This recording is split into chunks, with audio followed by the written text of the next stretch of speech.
और यदि आप किसी अच्छे भक्त का चिंतन करती हो, तो आपके अंदर यदि भक्ति नहीं है तो आपके अंदर धीरे धीरे भक्ति आने लग जाएगी, क्योंकि विचारों से कर्म बनते हैं। जब आपके विचार श्रेष्ठ होंगे तो आपके कर्म भी श्रेष्ठ होंगे। और इस जगत में कर्म की ही प्रधानता है कि कर्म कैसे है। आप भजन बंदगी खूब करो, खूब सेवा करो, खूब दान करो, खूब पुण्य करो, लेकिन यदि आप ईर्ष्या युक्त हो, निंदा सुनने में आपकी अत्यधिक रुचि है या करने में है, तो फिर अभी आपकी भक्ति शुरू नहीं हुई। आप अभी वहीं के वहीं खड़े हो, अभी आप माँ के गर्भ में ही झूल रहे हो, यदि आप ऐसे हो। और यदि आप किसी संत से मिल लिए, किसी भक्त से मिल लिए, किसी भक्ति भाव वाली नारी से आपका मेल मिलाप है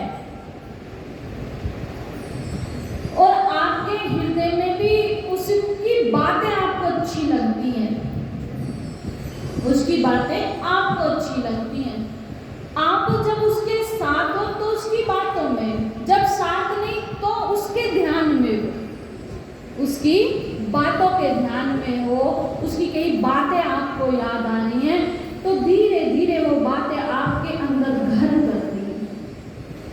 क्योंकि एक बार एक बहुत सुंदर दुकान लगी हुई थी बाजार में, तो एक व्यक्ति ने देखा बहुत सुंदर दुकान है, सामान बड़ा प्यारा प्यारा है, तो वो उस दुकान के अंदर पहुंच गया। उसने दुकान मालिक से कहा, ये किसकी दुकान है? तो वो मालिक बोला, ये भगवान की दुकान, ये भगवान की दुकान है। क्या मिलता जो ये वस्तु है, इतनी सुंदर दिख रही है, क्या ये मैं खरीद भी सकता हूँ? तो उस मालिक ने कहा, ये ज्ञान है, वैराग्य है, प्रेम है, साधना है और भक्ति है। कहा तो क्या मैं भी नहीं ले सकता हूँ, अपने घर ले जा सकता हूँ? तो दुकान मालिक ने कहा, भैया बेचने कोई तो बैठे हैं, ले जा सकते हो? कहा तो फिर हमें दे दो। अब वो मालिक अंदर गया तो उसने एक कागज की पुड़िया बनाई जिसमें 5 बीज रख दिए और 5 जगह रख दिए। कहा ये लीजिए। अब लेकर उन बीजों को देखकर कहने लगा कि भैया मुझे ये नहीं, ये चाहिए, ये जो लहराते हुए वृक्ष बड़े सुंदर लग रहे, मुझे तो ये चाहिए, ये नहीं चाहिए। तो वो मालिक कहता है कि ये जो लहराते हुए वृक्ष है ना, ये कभी बीज थे, ये कभी बीज थे। जो बीज रूपी शब्द जो तुम्हें तुम्हारे गुरु ने दिया वो तुम्हारे अंदर है, लेकिन उस वृक्ष को बीज तो गए अंदर, वृक्ष भी बना, लेकिन यदि आपने समय समय पर, अब कोई आप वृक्ष लगाओ, उसे जल ना दो, उसके आसपास घास कूड़ा हो जाए ना, आप उसे उखाड़ो तो वो ही ज्यादा हो जाएंगे, वृक्ष तो दब जाएगा। यदि आप उसे जल नहीं दोगे तो वो सूख जाएगा। ऐसे ही ये बीज रूपी है शब्द और ये वृक्ष बनेगा। लेकिन यदि आप सत्संग, सेवा, सुमरन, हरि का भजन, ध्यान नहीं करोगे तो ये वृक्ष एक दिन सूख जाएगा। और यदि आप ऐसा करते हो तो जिस सुंदर वस्तु को आज आप देख रहे हो, ऐसी ही वस्तु आपके अंदर होगी, लहराता हुआ वृक्ष। और भक्ति इसीलिए एक कल्प वृक्ष बताई जाती है कि जो भक्ति के वृक्ष के नीचे बैठा है, उसी भक्त का जीवन सुंदर हो सकता है।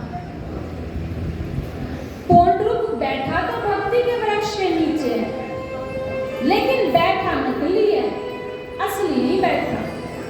और जब तक असली ना बैठ जाओ, जब तक उस बात में कोई आनंद नहीं आ सकता। बैठो तो शरीर से नहीं, मन से भी बैठो, दिल से भी बैठो, वचनों से भी बैठो, कर्म से भी बैठो, तो बैठना है। आज पौंड्रुक ने अपने काशीराज मित्र की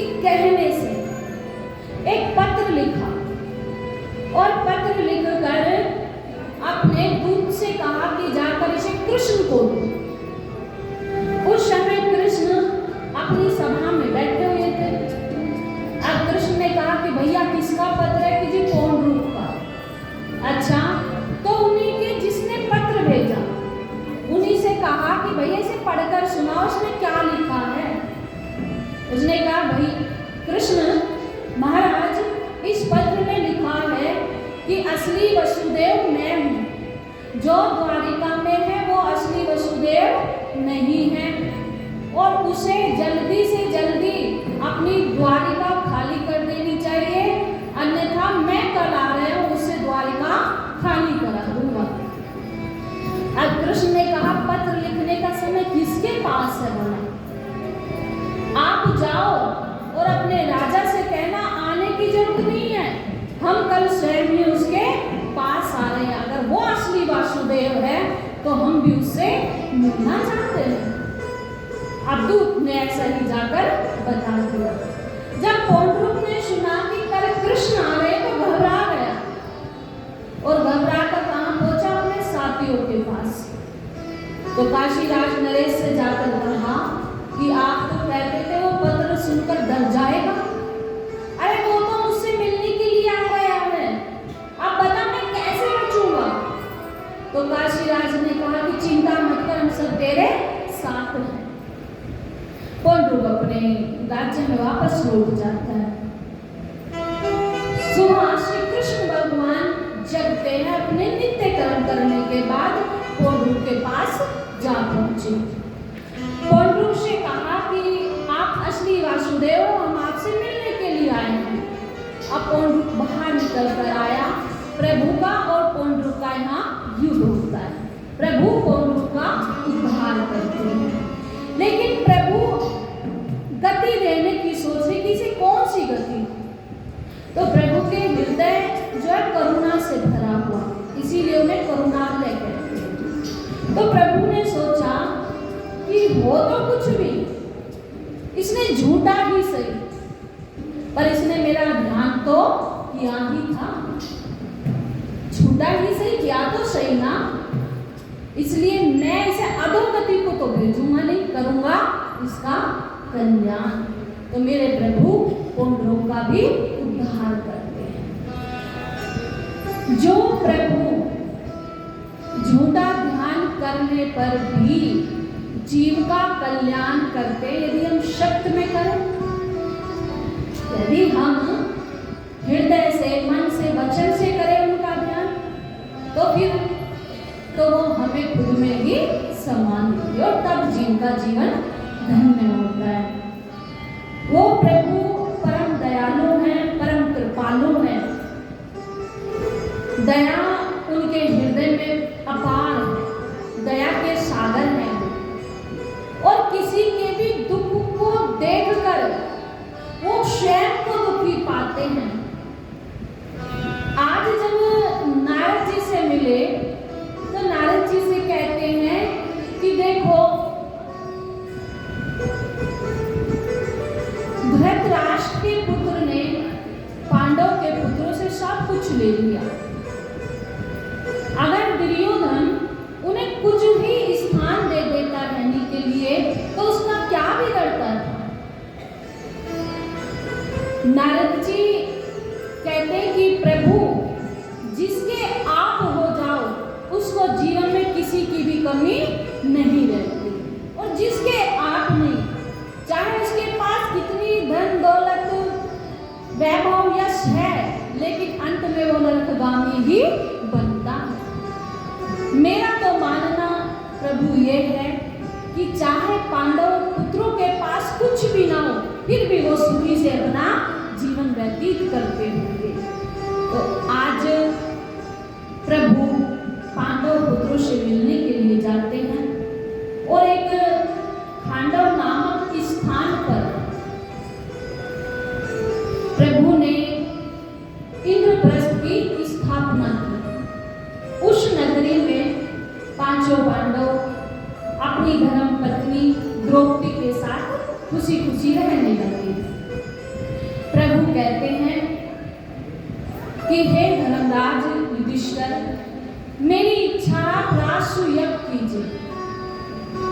लेकिन राजसूय यज्ञ तब तक हो नहीं सकता जब तक जरासंध जीता नहीं जा सकता। इसलिए हमें पहले जरासंध को जीतना होगा। श्री कृष्ण ने सुन रखा था कि जरासंध ब्रह्म मुहूर्त में ब्राह्मणों को दान करता है, दान देता है। देखिए दान की बहुत महिमा है। आज श्री कृष्ण भगवान, भीम और अर्जुन भी ब्राह्मण का रूप धारण किया और जरासंध के यहाँ दानियों के बीच जाकर खड़े हो जाते हैं। जब दान की बारी श्री कृष्ण की आई तो कृष्ण कहते हैं कि हमें ये धन का दान नहीं चाहिए। जरासंध ने कहा तो फिर क्या चाहिए आपको दान?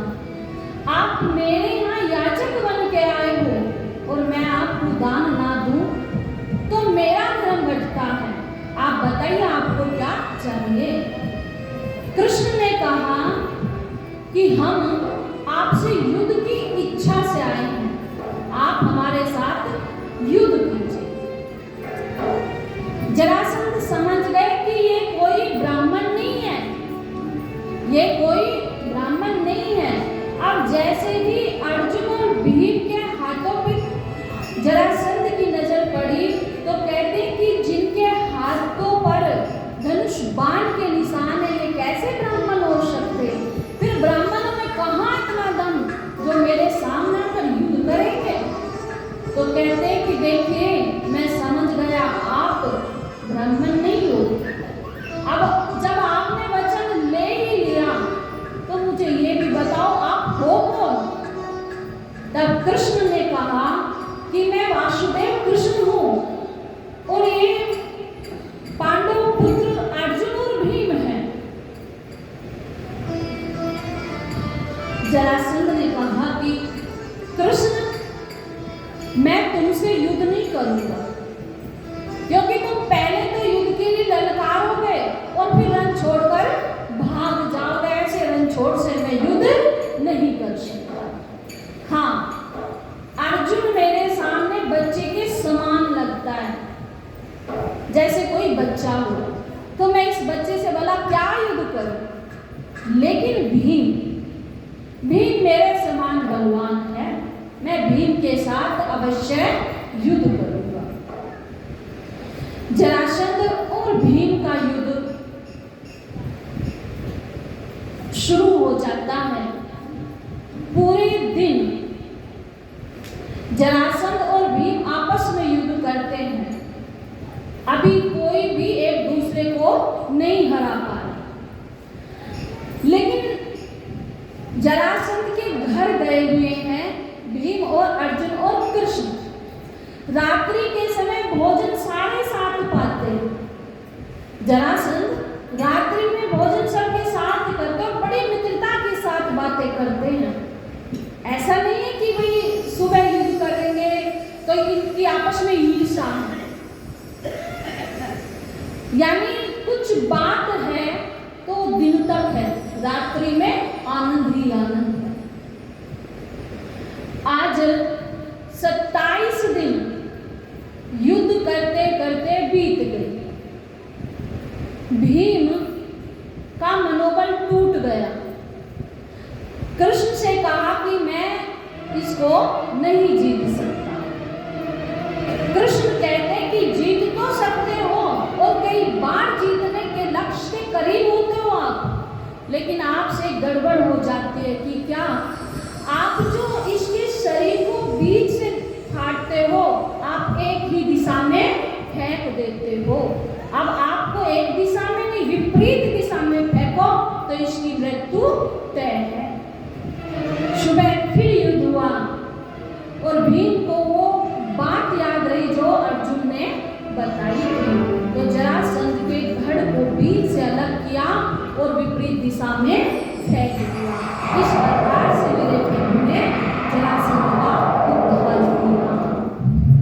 जरासंध के यहाँ जो राजा कैद में थे उन सबको प्रभु ने आजाद किया। सब राजा अपने अपने राज्य में लौट जाते हैं। जरासंध के पुत्र हैं एक सहदेव। सहदेव को मेरे प्रभु राज सिंहासन पर बैठा कर राज तिलक किया और वहां का राज्य सहदेव को सौंप दिया।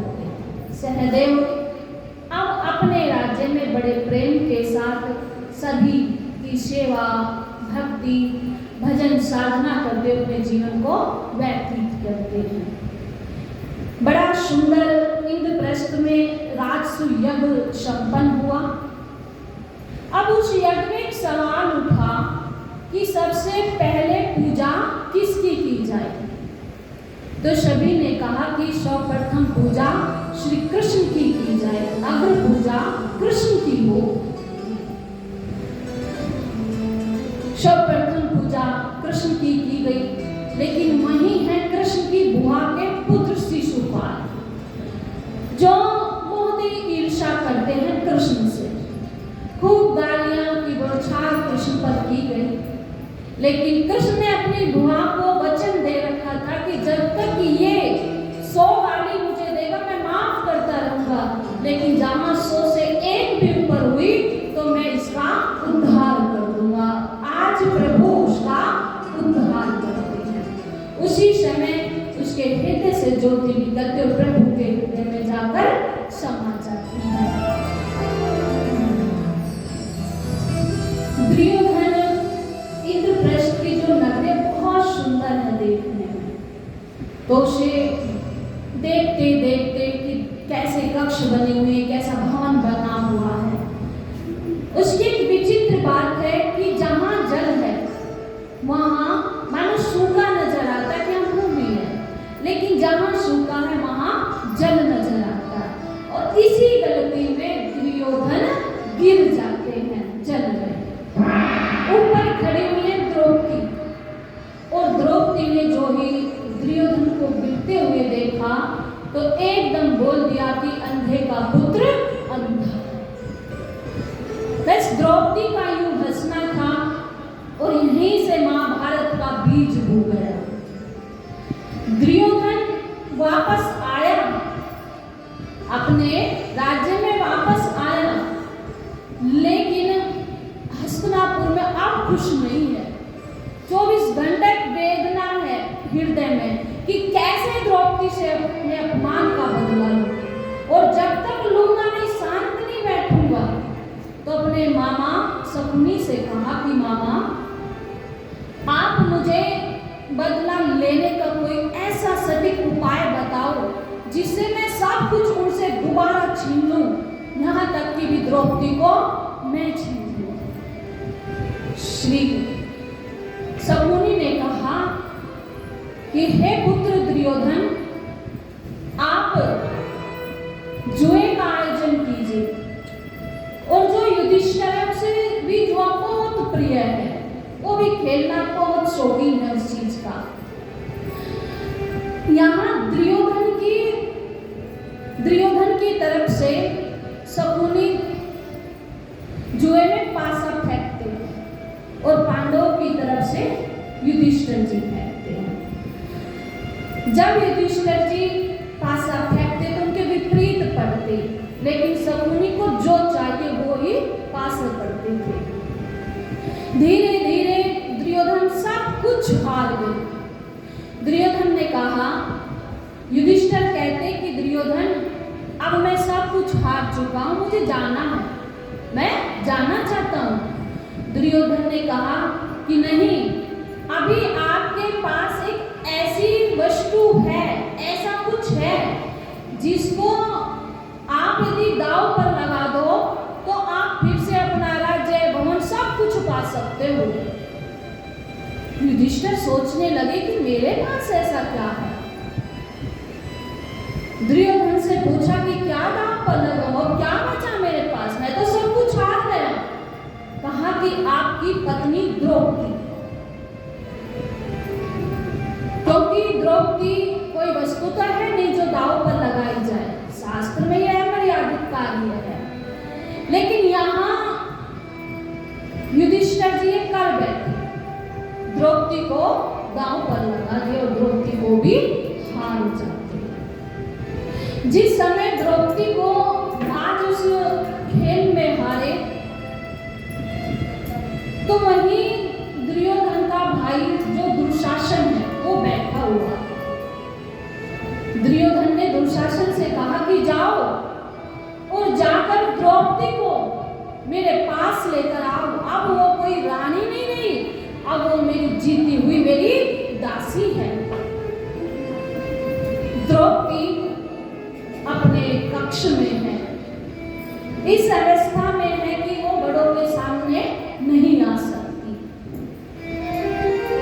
जब दुशासन वहां पहुंचा, कहा कि द्रौपदी बाहर आओ, तुम कोई रानी नहीं रही, तुम्हें मेरे भाई ने जीत लिया, अब तुम उसकी दासी हो। द्रौपदी कहती कि तू दासी कहने वाला मुझे कौन होता है? मैं पांच मेरे पति हैं, मैं इंद्रप्रस्थ की रानी हूँ, फिर तू मुझे दासी क्यों बुलाता है? दुशासन ने सब कुछ वहां बताया कि आपको युधिष्ठिर जुए में हार चुके हैं। द्रौपदी खूब मना करती है कि मैं इस स्थिति में वहां नहीं जा सकती, उस सभा में। वहां मेरे कुल गुरु बैठे होंगे, कृपाचार्य बैठे, पितामह भीष्म बैठे, मैं कैसे जा सकती इस स्थिति में? मैं नहीं जाऊंगी।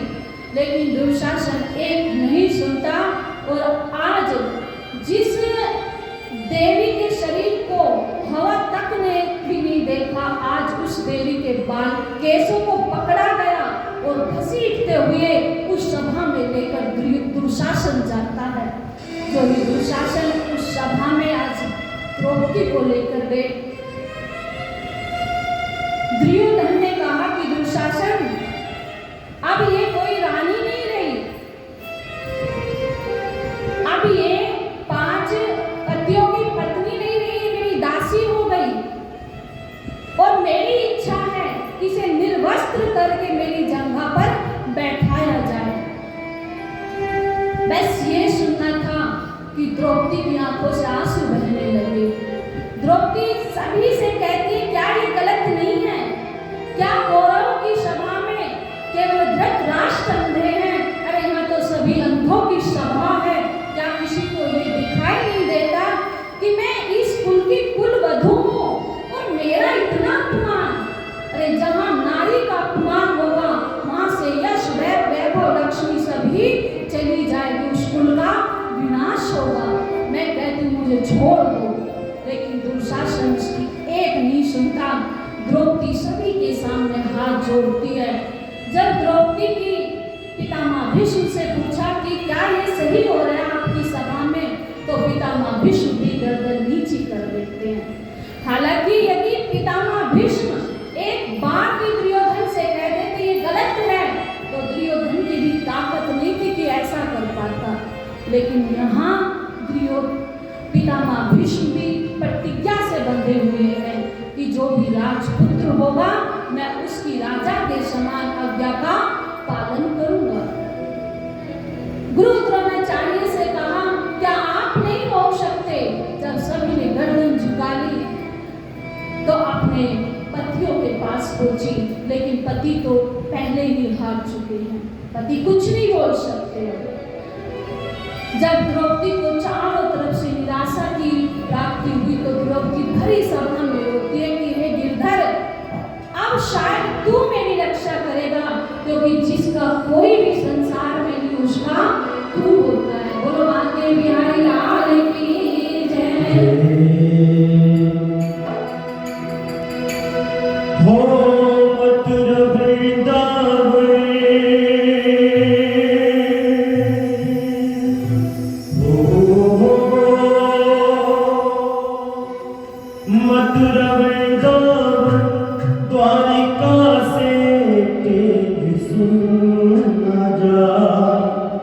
लाज जाती तेरी मेहनत बचाई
बात मैं समझती हूँ कि दुर्योधन से सब गए आज दुष्टों का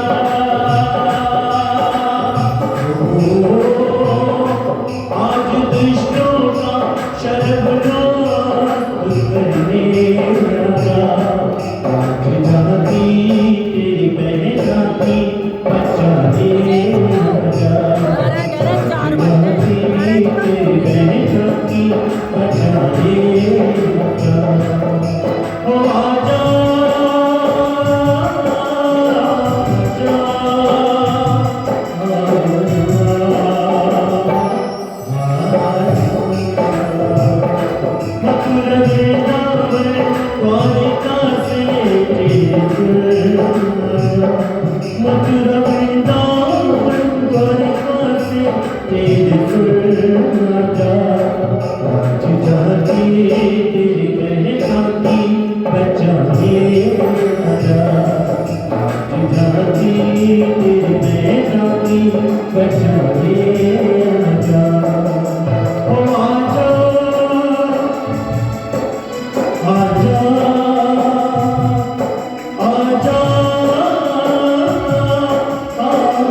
द्रौपदी कभी कृष्ण को कहती है, हे मथुरावासी, हे द्वारिकावासी,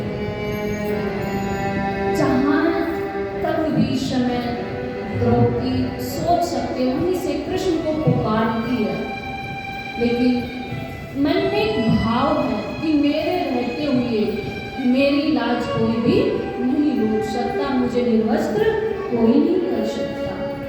सो अपनी साड़ी का पल्ला दुशासन के हाथ से छीना और उसे अपने दांतों के बीच दबा लेती है। जब द्रौपदी बार बार कृष्ण को पुकार रही है, तो एकदम जब द्रौपदी का अपना भी मनोबल टूट गया, तब द्रौपदी दोनों हाथ ऊंचे करके और साड़ी का पल्ला छोड़ देती है, दोनों हाथ ऊपर उठा कर कहती है, हे घटघटवासी, अब तो प्रगट हो। जो ही द्रौपदी ने कहा, हे घटघटवासी, तो आज द्रौपदी के हृदय से मेरे प्रभु का प्राकट्य हो गया, प्रभु का वस्त्र अवतार हो गया। जो भी दुशासन द्रौपदी की साड़ी को खींचने लगा, बताते जिस दुशासन के हाथ में 100 हाथियों का बल है, वो दुशासन द्रौपदी की साड़ी को खींचते खींचते खींचते खींचते थक गया, लेकिन द्रौपदी की साड़ी का रंग छोड़ नहीं आया। जब जब दुशासन थक जाता है और द्रौपदी को निर्वस्त्र ना कर सकता, द्रौपदी उसी समय उसी सभा में वहीं नीचे घूम करके बैठ जाती है और कहती है कि आज मैं यज्ञ से प्रकट हुई, मैं द्रौपदी आज इस कौरव सभा को अभी श्राप देती हूँ। बस ये कहना ही था कि वहां पर गांधारी पहुंचे और गांधारी कहते कि द्रौपदी तू तो मेरे पुत्र वधू है, देख चाहे ये परिवार कैसा भी सही, ये परिवार तेरा और मेरा ही तो है, ये कुल तेरा और मेरा है। द्रौपदी हम नारियों के साथ चाहे कितना ही कोई घोर अपमान क्यों ना कर दे, फिर भी हम किसी को भी श्राप नहीं दे पाते। द्रौपदी तू मेरी बात मान और शांत हो, आज अपमान तेरा नहीं हुआ इस सभा में, आज इस सभा में इन सभी सभा सदस्यों का अपमान हुआ।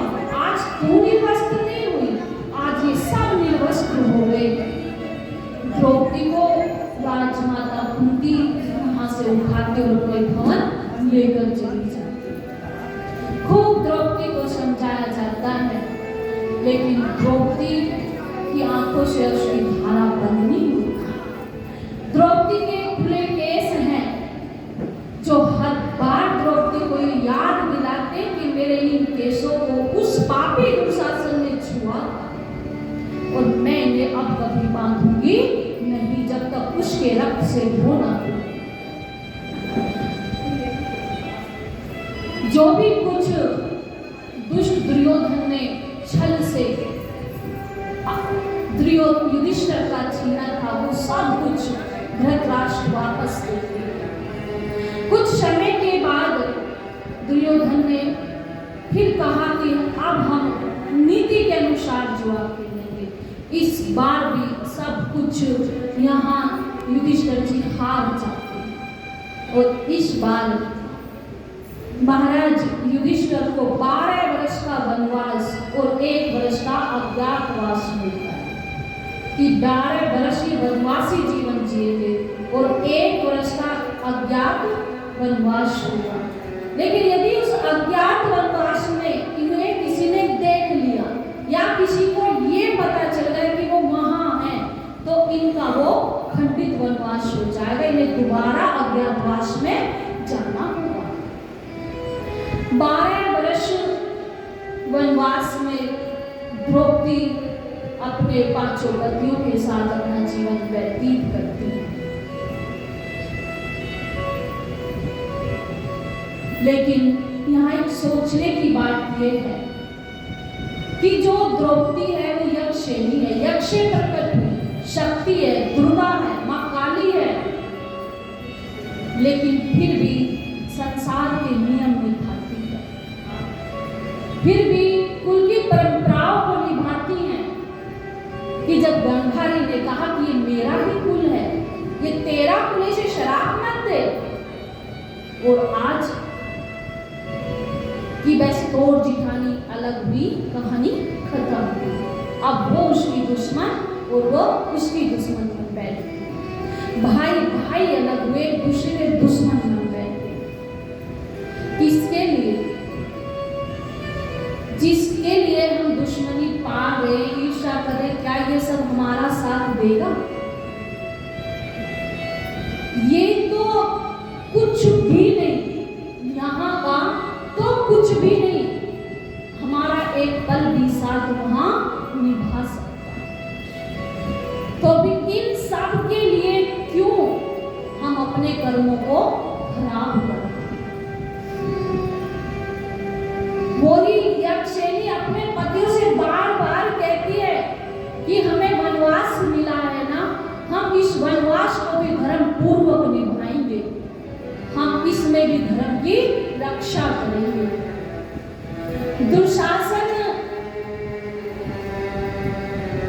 दुशासन जैसों की इच्छा को हम कभी भी पूर्ण नहीं होने देंगे, क्योंकि वो तो चाहता है कि हम हार जाएं, अधर्म का साथ लें, लेकिन चाहे इस शरीर में प्राण रहे ना रहे, लेकिन हम धर्म को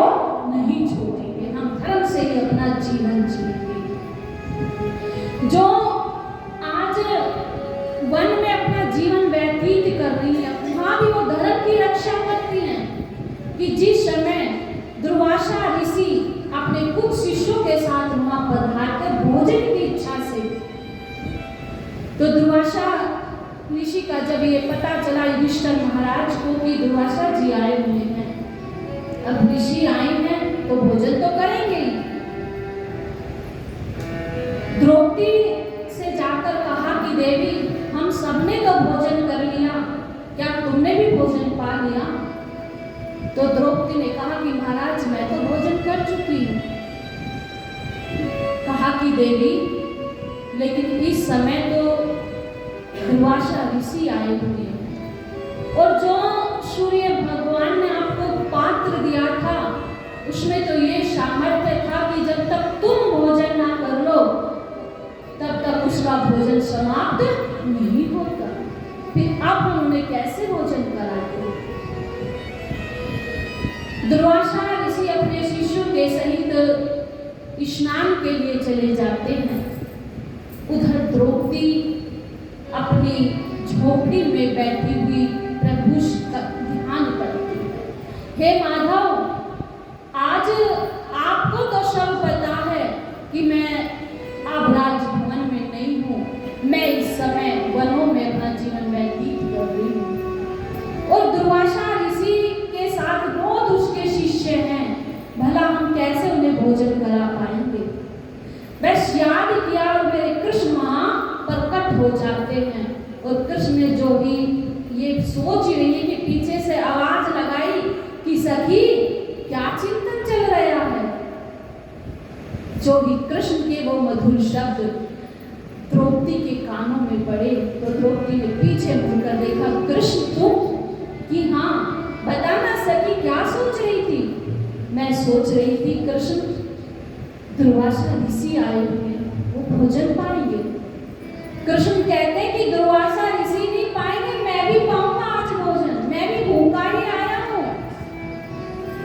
द्रौपदी कहती है, वाह माधव वाह, जब कभी मेरे घर आते थे मैं कहती थी कृष्ण भोजन कर लो, चाहे मैं कितनी कहती, लेकिन कभी भोजन नहीं पाते थे। सही कहा कि आप छलिया हो। आज जब मेरे पास कुछ नहीं तो तुम भी भोजन मांग रहे हो। उस समय श्री कृष्ण कहते कि सखी द्रौपदी, यदि भोजन कराने की इच्छा हो तो जीव कहीं से व्यवस्था कर ही लेता, देख तो सही, अरे तेरे पात्र रखी हुई तुम्हें धोई थोड़ी है अभी। अब जो ही द्रौपदी उस बटोली को उठाकर लाई, कहती कृष्ण है तो सही। कहा कि ला मुझे दे। उसमें उसी पात्र में चावल का दाना लगा हुआ है, जिसे माधव ने उठाया और स्वयं ही पचा जाते हैं। जो भी प्रभु ने चावल के दाने को अपने मुख में डाला, सोई डकार ली, और जैसे ही प्रभु डकार लेते तो जो दुर्वासा ऋषि अपने शिष्य सहित वहां स्नान करे, वो सबको भी डकार आने लगे। अब एक दूसरे से कह नहीं रहे, लेकिन जब स्नान करके जलाशय से बाहर आए तो आपस में कहते कि भूख है, बिना भोजन करे डकार आ रही है। और यदि वहां पहुंचे तो वो तो कृष्ण के पक्के भक्त हैं। याद रखो अम्बरीश की बात, मैंने अम्बरीश का अपमान करना चाहा, मुझे पूरे 1 वर्ष लग गया, शांति कहीं नहीं मिली। इसलिए वापस चल दो, हम में से कोई भी महाभोजन के लिए नहीं जाएगा। तो ये धर्म, यदि गृहस्थ के घर आज ऋषिवर भोजन के लिए पहुंचे तो भी द्रौपदी धर्म को नहीं छोड़ी। वो किसकी शरणागति ली?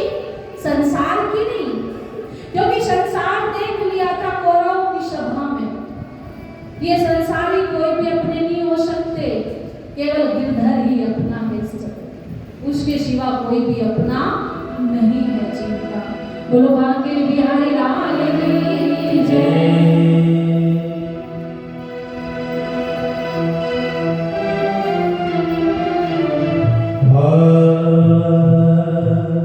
बोले सेवा के हरिलाल की। हो सुनो दुनिया वालों,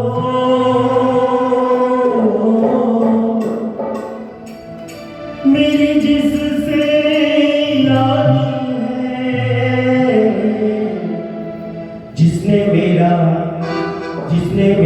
दिल लूटा, जिसने मेरा दिल लूटा, वो तो पाके बिहारी है, जिसने मेरा दिल लूटा, वो तो पाके बिहारी है। सुनो दुनिया वालों, सुनो दुनिया वालों, सुनो दुनिया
ये दास भी तुम्हारा है, ये दास भी तुम्हारा है, और जान भी तुम्हारी है। दास भी तुम्हारा है और जान भी तुम्हारी है। सुनो दुनिया वालों, सुनो दुनिया वालों, मेरी जिससे यारी है, जिससे यारी है, जिसने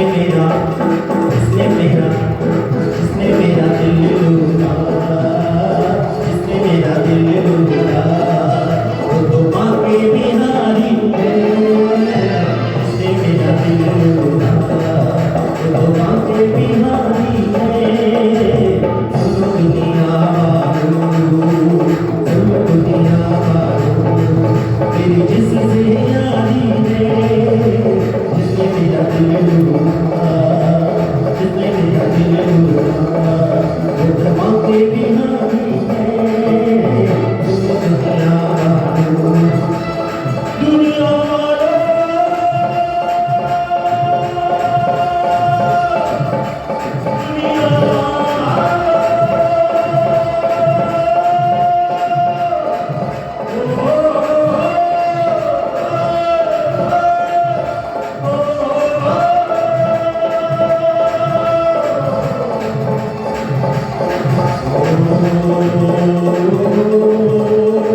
बुलवागे बिहारी लाल की जय।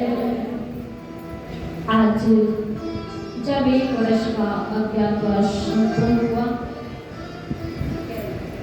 प्रभु चाहते हैं कि युद्ध ना हो, स्वयं शांति दूत बनकर जाने की तैयारी करते हैं। द्रौपदी कहती कि माधव जा तो रहे हो, पर मेरी भी याद रखना, मेरी एक खुले केस याद रखना। आज प्रभु कहते हैं द्रौपदी, युद्ध में किसी का कोई भला नहीं होता। अगर अच्छे से सुलह हो जाए तो उससे अच्छी कोई और बात नहीं। जितना भी संभव हो युद्ध को रोकने की कोशिश ही करनी चाहिए। बिना कारण के ही ना जाने कितनी माताएं विधवाएं हो जाएंगी, बच्चे अनाथ हो जाएंगे। युद्ध हमेशा विनाश ही कराएगा। श्री कृष्ण भगवान शांति का प्रस्ताव लेकर कौरव की सभा में पहुंचे।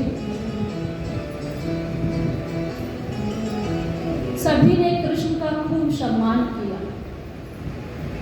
कृष्ण भगवान कहते हैं कि देखिए, आप अपने साथ पास सब कुछ रखिए, आप केवल पांडव को 5 गांव ही दे दो, उसमें भी वो अपना जीवन निर्वाह कर ले। तब दुर्योधन कहता है कि 5 गांव तो बहुत दूर की बात, बिना युद्ध के तो मैं सुई की नोक के बराबर भी नहीं दूंगा। श्री कृष्ण बहुत समझाने की कोशिश करते हैं, लेकिन दुर्योधन नहीं मानता। श्री कृष्ण भगवान का भी यहाँ दुर्योधन अपमान करने लगा। पितामह भीष्म दुर्योधन को रोकते हैं कि ये असभ्य वचन ना बोले जाए। श्री कृष्ण जिस समय द्रौपदी और 5 पांडवों की तारीफ कर रहे हैं तो दुर्योधन से ये नहीं देखा गया। चलते चलते कह रहे हैं कि ये तो होकर रहेगा, राजा तो युधिष्ठिर ही बनेगा।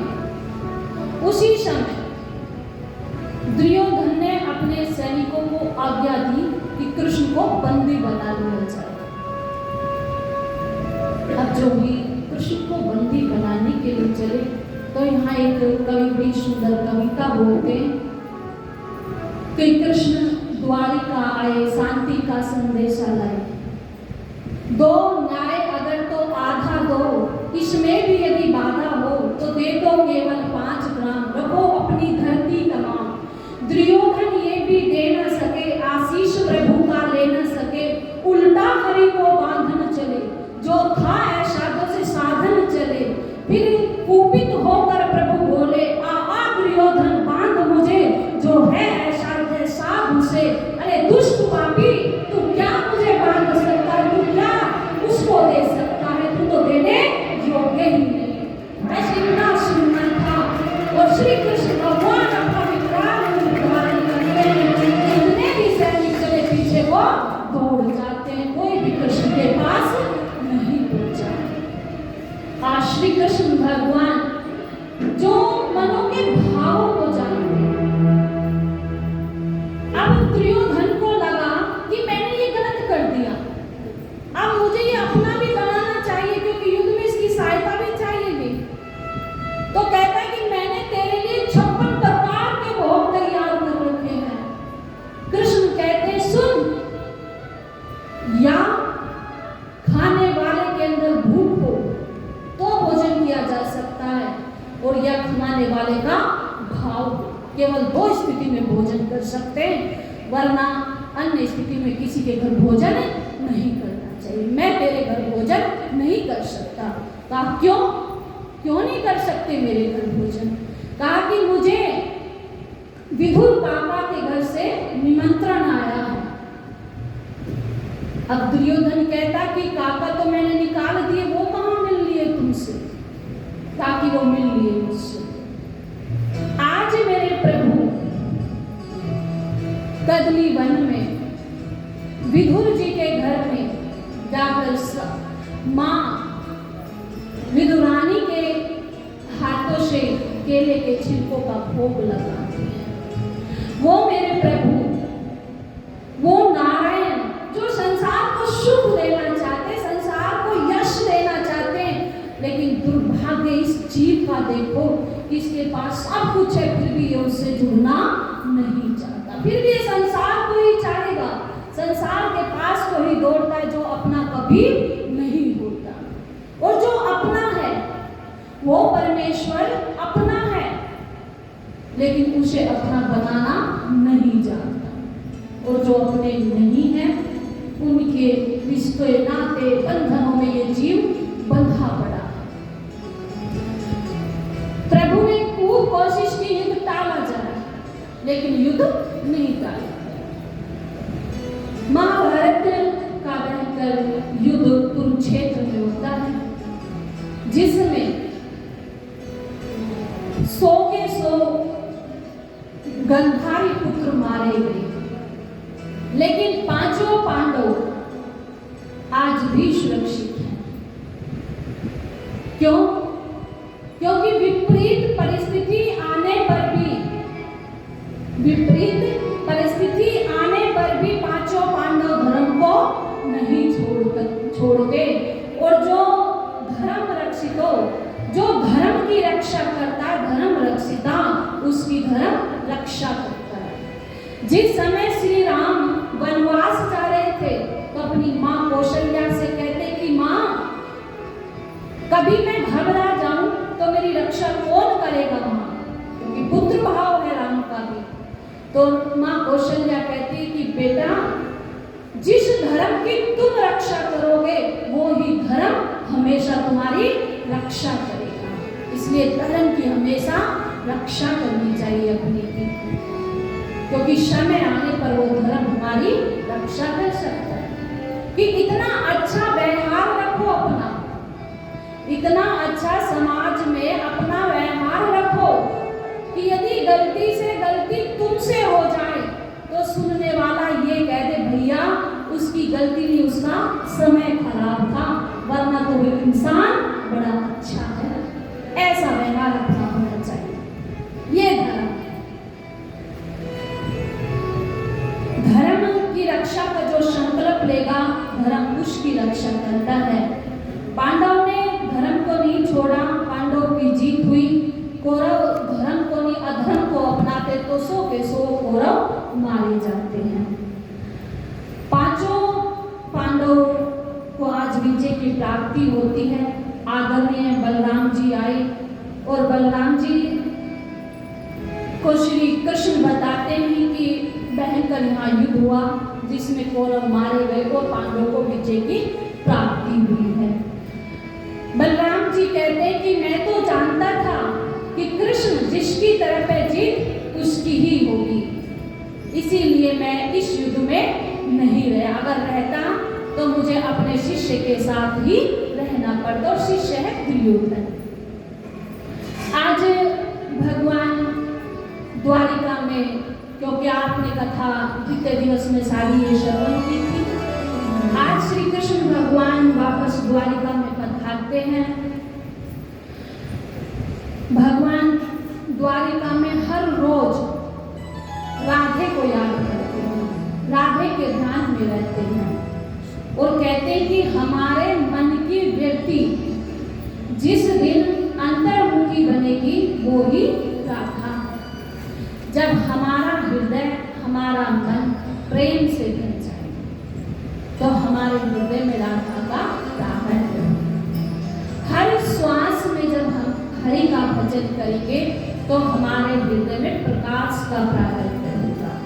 हर किसी में ईश्वर अंश जीव अविनाशी चेतन अमल सहज शुक्लासी, क्योंकि हम सभी उस अंशी के अंश हैं और हम सब में वो ही ईश्वर समाया हुआ है।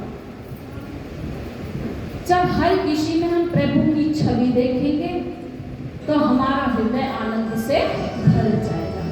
क्योंकि यदि सब में प्रभु की छवि देखी जाए तो किसी से ईर्ष्या हो ही नहीं सकती। यदि सब में उस सच्चित आनंद का दर्शन किया जाए तो फिर सब में ही हमें प्रेम होता चला जाएगा। और प्रेम ही परमात्मा का प्रतीक है कि जिसके हृदय में प्रेम है, करुणा है, दया है, वात्सल्य है, वो ही प्रभु के करीब है। आज सुखदेव जी से श्री कृष्ण परीक्षित जी पूछते हैं, राम नाम के हीरे मोती, कृष्ण नाम की हीरे मोती, मैं बिखरा गली गली,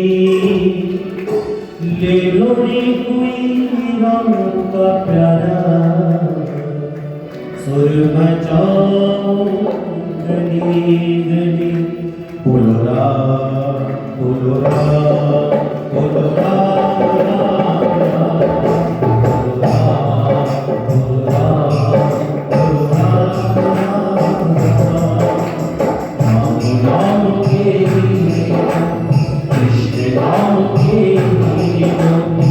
मैं बिखरा गली गली, ले लो रे कोई राम का प्यारा, सुर बजाओ गली गली, बोलो राम बोलो राम बोलो राम राम राम, बोलो राम बोलो राम बोलो राम राम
जिसके लिए उम्र गुजार दी, जीवन व्यर्थ गवा दिया। सिकंदर ने भी कहा कि जब मैं इस जहां से जाऊं, जिसने सारी पृथ्वी पर राज्य किया, तो मेरे दोनों हाथ मेरी जनाने से बाहर निकाल दिए जाएं और मेरे सारे राज्य की दौलत को मेरे मार्ग में बिछा दिया जाए, जिससे कि लोगों को पता चले कि जिसने संपूर्ण पृथ्वी पर राज्य किया और मरने के बाद एक पौड़ी तक साथ नहीं ले जाता,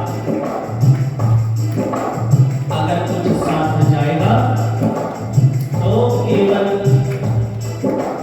आपका भजन रूपी धन ही आपके साथ जाएगा और वही आपके काम आएगा। आपका व्यवहार, आपका चरित्र, यही आपके साथ जाएगा। और जब आपका चरित्र अच्छा होगा तो समाज में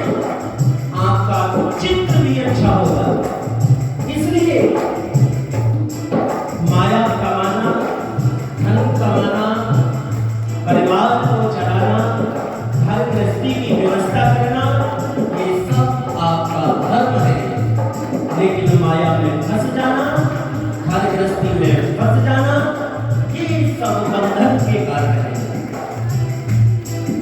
किसके लिए कमा रहे हो, किसके लिए कर रहे हो? जीवन भर माँ बाप ने बच्चों को पाला और जब वो बुढ़ापा आया तो वही बूढ़े माँ बाप 4 बच्चों पर बोझ बन जाते हैं। जिस माँ ने घर घर जाकर के काम किया, बर्तन धुले, कपड़े सिले, खुद भूखी रही, औलाद को खिलाया, खुद अकेले में रही, बच्चे को रोशनी दी, खुद जीने में सोई, बच्चे को सूखे में सुलाया। और जब बुढ़ापा आया तो घर में बाहर का कमरा और टूटी सी चारपाई, और जब बूढ़े माँ बाप खांसते हैं ना तो बच्चे डांटते हैं, तो मैं शर्म नहीं आती, हमारे मिलने वाले आते हैं, क्या सोचेंगे? तो वो बूढ़ा बाप उस टूटी चारपाई पर लेटा लेटा कहता है, ध्यान से सुनना, वो बात कहता है, जब मुझमें धन कमाने की सामर्थ्य ना रही, जब मुझमें धन कमाने की सामर्थ्य ना रही, तो मेरे ही घर में मेरी जरूरत ना रही। अरे जब बच्चों के सर से माँ बाप का साया चला गया तो दीवारें तो सलामत हैं मगर छत नहीं, और जिस मकान पर छत नहीं होती उस घर का कोई अस्तित्व नहीं होता। जिनके लिए पूरा जीवन व्यर्थ गवा देते हो, घर गृहस्थी को, बच्चों को पालना आपका धर्म है, लेकिन बच्चों में फंस के रह जाना कि इनके बिना जीवन बेकार है, ये बंधन का कारण है। भक्तों, बहुत दिन सो लिए, बार बार सत्संग कथाएं क्यों करते हैं, क्यों सुनते हो आप? जिससे कि आप जाग जाओ, और जब जागोगे तब पता चलेगा कि अभी तक तो हम सपना देख रहे थे। क्योंकि गोस्वामी तुलसीदास जी भी कहते हैं, मोह निशा जग सो निहारा, देखो स्वप्न अनेक प्रकार। सपना नहीं तो क्या है? और जब सपने से जागते हैं तो कुछ नहीं रहता, सब कुछ पराया हो जाता है। ऐसे ही जिस दिन जाग जाओगे, लाख मनाए देवी देवता, लाख मनाए पीर, ध्यान से सुनना, लाख मनाए देवी देवता, लाख मनाए पीर, खूब अर्चना की, खूब नंदन किया, और अंत समय को काम न आवे, जाना पड़े अखीर, और हंसा निकल गया पिंजरे से, खाली पड़ी रही तस्वीर। इसके लिए कमा रहे हो, इसके लिए बंदे पड़े हो, क्या यही सब करने आए थे? यही सब करना है? ये नहीं करना है, आपको कुछ और करना है, और वो जानने के लिए गुरु की शरणागति को प्राप्त करना पड़ेगा। इसलिए कहते हैं, माया की दीवारों सुन लो, एक दिन ऐसा आएगा, हमें गलत मार्ग जाना, यदि बड़ा रह जाएगा। और जिस शरीर को मरमर के धोया, खूब ब्यूटी पार्लर गए, खूब सजाया संवारा, सुंदरता शरीर की नहीं होती, सुंदरता विचारों की होती है। और जिसके विचार सुंदर नहीं, वो चाहे शरीर से कितना भी सुंदर हो। और जिस शरीर पर हम इतना मान करते हैं, अभिमान करते हैं, क्या होता है आपने देखा है, सबको पता है। मजे की बात सुनो, सबको पता है कि जाना है एक दिन, लेकिन फिर भी जाना कोई नहीं चाहता। जाना सबको है, लेकिन जाना कोई नहीं चाहता। और जिस शरीर सुंदर काया मिट्टी हो, ओ,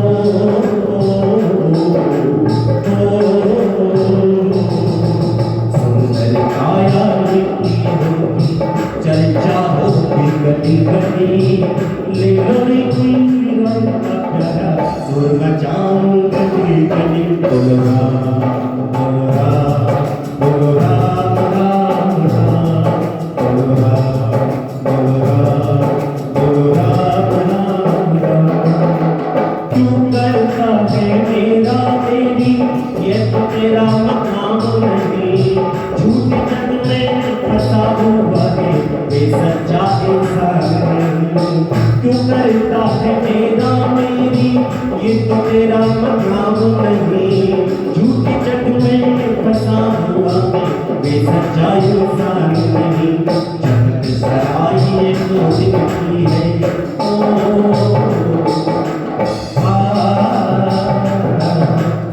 जगत सराय ये तो जिंदगी है। और ये 2 दिन कौन से हैं? पहला दिन जिस दिन जन्म हुआ, और दूसरा दिन जिस दिन इस यात्रा को हमें पूर्ण करके पुनः अपने घर अपने निज देश वापस जाएंगे। ये 2 दिन जिंदगी का पहला वस्त्र जिसमें कोई जेब नहीं होती, और जिंदगी का अंतिम वस्त्र जिसमें भी कोई जेब नहीं होती। लेकिन इन दोनों के बीच में जेब के चक्कर में जीव एक दूसरे से ईर्ष्या राग द्वेष घृणा करता है, झूठ बोलता है, चुगली निंदा करता है, और यही कारण बन जाते हैं उसके इस संसार में फिर से भटकने के। तो क्या हो रहा है? पुनरपि जन्मम पुनरपि मरणम पुनरपि जननी जठरे शयनम, फिर बार बार आवागमन लगा ही रहता है।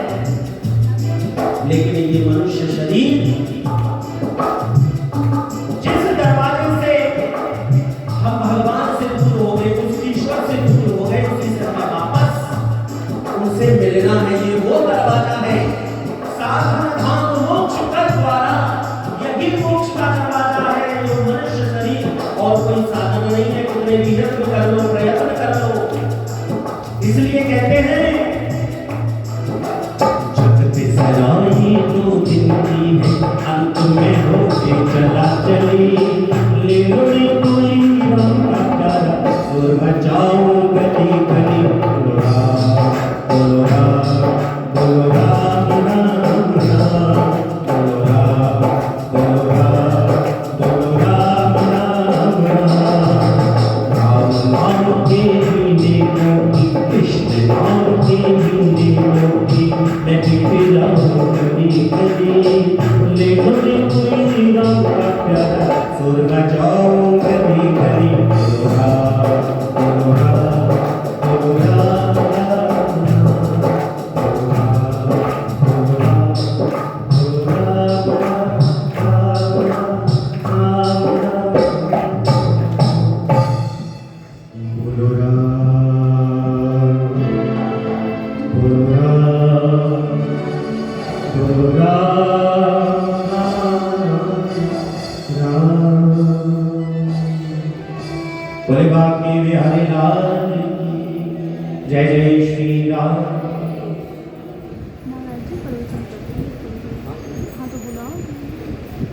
देखिए, मैं चाहूंगा हमारे मध्य में पूज्य गुरुदेव भगवान अगर 2 मिनट का समय निकाल करके, क्योंकि व्यास करनी से आदेश हुआ है, 2 मिनट का समय निकाल कर अगर सभी भक्तों को कुछ अपनी वाणी से उद्बोधन कर सके। चलिए। नहीं है टाइम।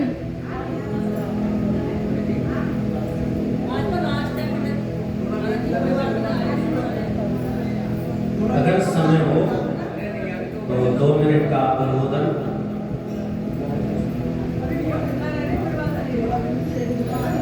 टाइम है।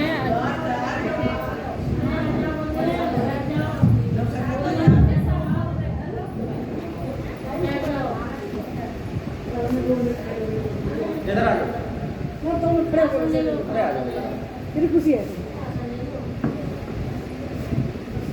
थोड़ा